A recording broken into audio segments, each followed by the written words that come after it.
वो साथ मेरे थी,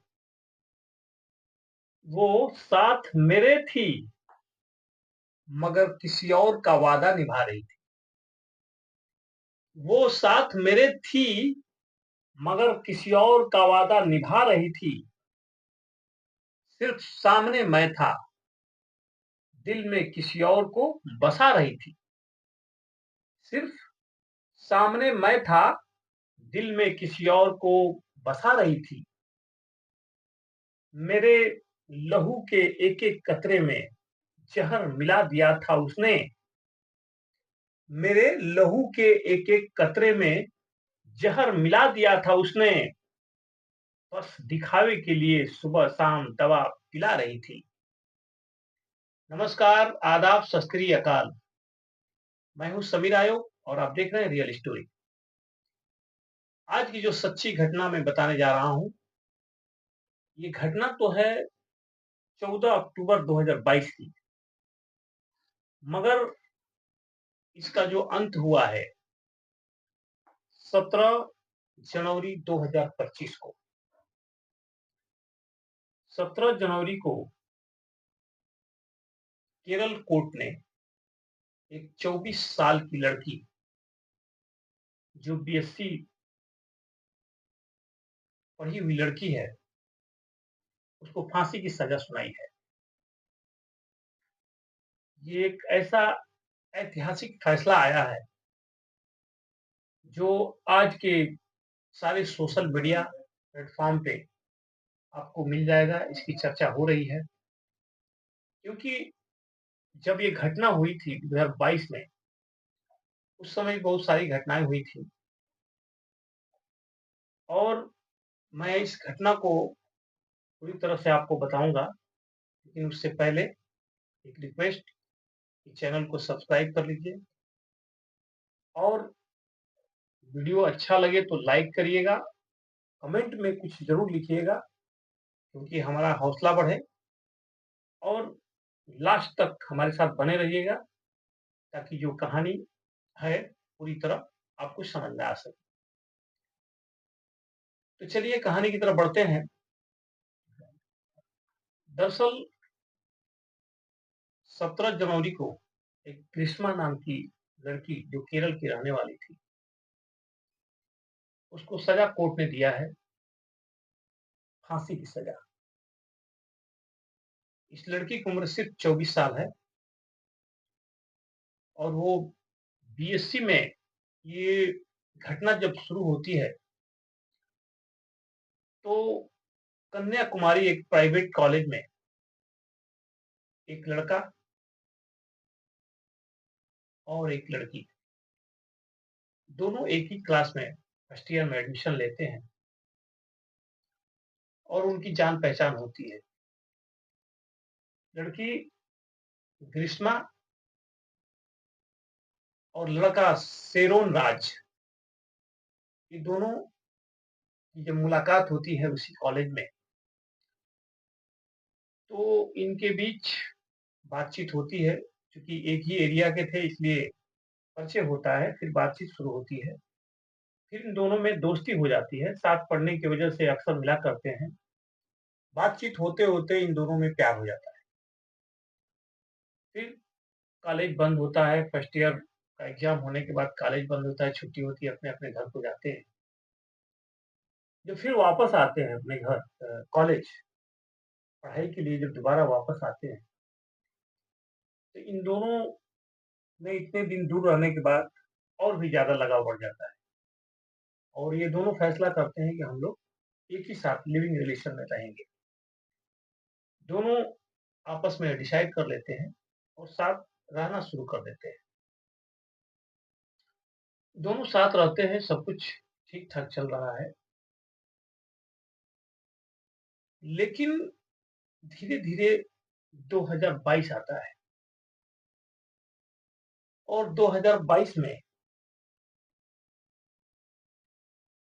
जो सेरोन होता है, सेरोन राज, उसकी तबीयत खराब होती है। जब तबीयत खराब होती है, इसको डॉक्टर को दिखाया जाता है।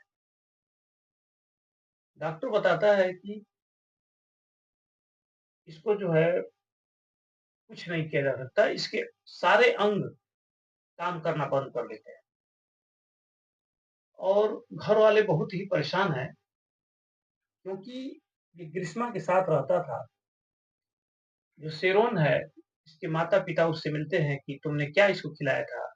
ये बहुत उल्टी कर रहा था और ऐसी दशा इसकी हो गई है, इसका कोई भी अंग काम नहीं कर रहा है। वो बताती है कि मैंने कुछ नहीं पिलाया था, कुछ दवाएँ थी, इनकी तबीयत खराब रहती थी, कुछ दवाएँ चली हैं और अक्टूबर में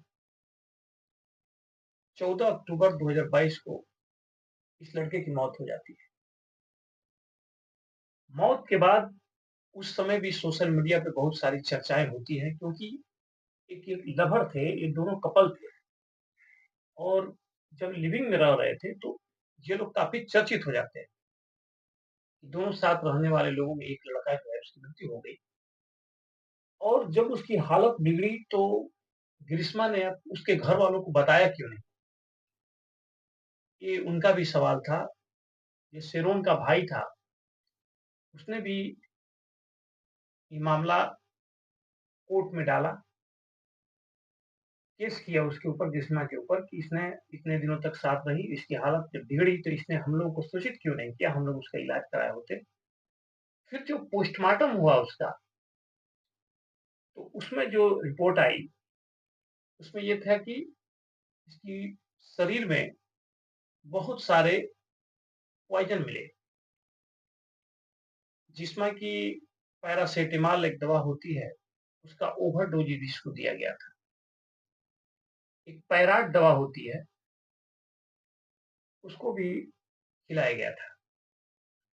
कुछ कीटनाशक दवाएँ जो होती हैं, जो कीड़े मारने की दवाएँ होती हैं, उसका भी इस्तेमाल किया गया था। और जो आयुर्वेद के जो सिरप होते हैं, उसमें कुछ इस तरह की दवाएँ दी गई थी, जो अंदर ही अंदर सेरोन को खोखला कर रही थी। इस तरीके से वो शारीरिक रूप से पूरी तरह कमज़ोर हो गया और उसका डेथ हो गया। ये मामला कोर्ट में चल रहा था। कोर्ट में जो जब ये बात साबित होने लगी कि ग्रिश्मा ने ही इसकी हत्या की साजिश रची और उसने इनको स्लो पॉइज़न दिया। पुलिस एक-एक सबूत को बहुत बारीकी से जाँच करने के बाद कोर्ट के सामने पेश करती गई और धीरे-धीरे ये केस बहुत मजबूत हो गया और ये साबित हो गया कि ग्रिश्मा ने ही अपने बॉयफ्रेंड को मौत के घाट उतारा है। धीरे-धीरे स्लो पॉइज़न दे करके उसको मारा है। पुलिस ने जब इसको हिरासत में लेकर के पूछताछ की, जो बाद में ये बात सामने आई है, दरअसल ग्रिश्मा को कोई ज्योतिष मिल गया था। ये उसके साथ तो रह रही थी, लेकिन इसको एक बार एक ज्योतिष मिला और उसने कहा कि तुम्हारा जो पहला पति होगा, वो मर जाएगा। उसके साथ तुम्हारे संबंध अच्छे नहीं होंगे।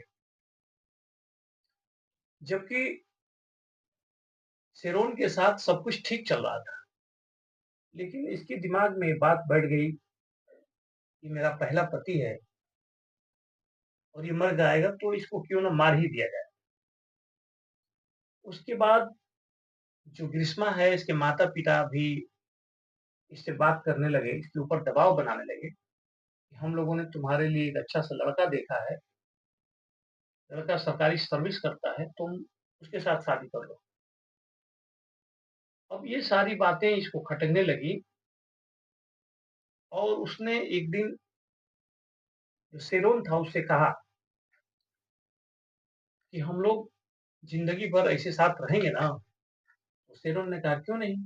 हम लोग हमेशा साथ रहेंगे, हम लोग कभी भी अलग नहीं।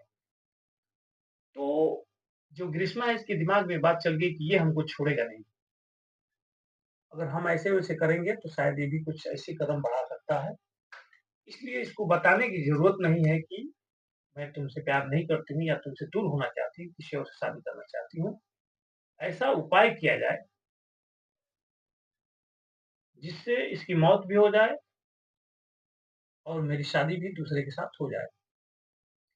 इसलिए वो अक्सर अलग-अलग किताबें पढ़ा करती थी कि किस चीज़ से स्लो पॉइज़न दिया जा सकता है कि व्यक्ति को जाँच में जो हो उसे कुछ पता भी ना चले और ये आदमी मर भी जाए। इसलिए आयुर्वेद की बहुत सारी चीज़ें किताबें वो पढ़ा करती थी। तो जब पुलिस के सामने सारा साक्ष्य आ गया, पुलिस ने कोर्ट में साबित कर दिया, तो आखिर में 2025 में इसने जो कारनामे किए थे, उसका भंडाफोड़ हो गया और कोर्ट ने बहुत ही सख्त टिप्पणी करते हुए ये कहा है कि तुमने अपने रास्ते से हटाने के लिए अपने बॉयफ्रेंड का कत्ल किया, ये बहुत ही खतरनाक है। कि जो लिविंग रिलेशन है, ये बहुत ही गलत है। इसमें पुरुष या महिला दोनों सुरक्षित नहीं है, किसी के साथ कभी भी कोई हादसा हो सकता है। इसलिए इस पे विचार भी होना चाहिए। कोर्ट ने फैसला दे दिया है, अब ग्रिश्मा फांसी के फंदे पर कब लटकेगी उसका डेट निर्धारित हो गया होगा। लेकिन ये जो घटना घटी है, वाक़ई एक महिला अक्सर आप लोगों को मैं कहानी बताता हूँ, जिसमें देखा जाता है कि ज़्यादातर लड़के जो है लड़कियों को कमज़ोर पाकर के उनकी हत्या कर देते हैं। उनसे बचने के लिए कि इससे शादी ना करना पड़े। लेकिन इसमें उल्टा हो गया है। लड़की ने ही लड़के को रास्ते से हटा दिया ताकि इससे शादी ना करनी पड़े और मैं किसी और से शादी करूँ। दोस्तों, इसको सुनने के बाद आप खुद विचार करिए, इस समाज में क्या हो रहा है? हमें काफ़ी सतर्क और सावधान रहने की ज़रूरत है, जागरूक रहने की ज़रूरत है, ताकि आप किसी के धोखे में ना पड़ें। अपना ख्याल रखें, सबसे मेरी जय हिंद।